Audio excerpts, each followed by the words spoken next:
అల్లా తాలా ఏం తెలియజేస్తున్నాడు? ఎవడు అల్లాకు భయపడి పాపాలకు దూరంగా ఉంటారో అలాంటి వారికి అల్లా సులభమైన మార్గాలను ప్రసాదిస్తాడు.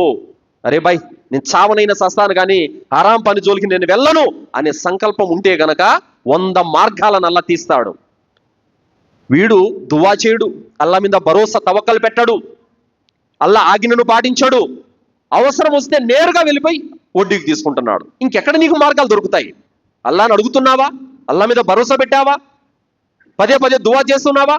ఇవేమి చేయకుండానే నేరుగా వడ్డీకి తీసుకొని తప్పట్లేదు అని అంటే, అందుకోసమే సలఫ్ పండితులు అంటున్నారు, మాకు గత్యంతరం లేక వడ్డీ తీసుకుంటున్నాం అనే మాట అల్లా దగ్గర చెల్లదు. వడ్డీకి ఇవ్వడం ఎంత పాపడమో తీసుకోవడం కూడా అంతే పాపము అని చెప్పడం జరిగింది. కావున సోదరులారా, దైవ భీతి కారణంగానే వాళ్ళు ప్రతి పాపానికి దూరంగా ఉన్నారు. మనము ఈరోజు పెద్ద పాపాలను కూడా చిన్న పాపాలుగా మనము తలపోస్తున్నాము.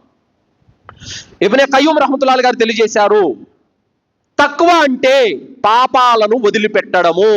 ఏమన్నారు? తక్వా అంటే పాపాలను విడిచిపెట్టడమే తక్వా. పాపాలను విడకపోతే అది తక్వా కాదు.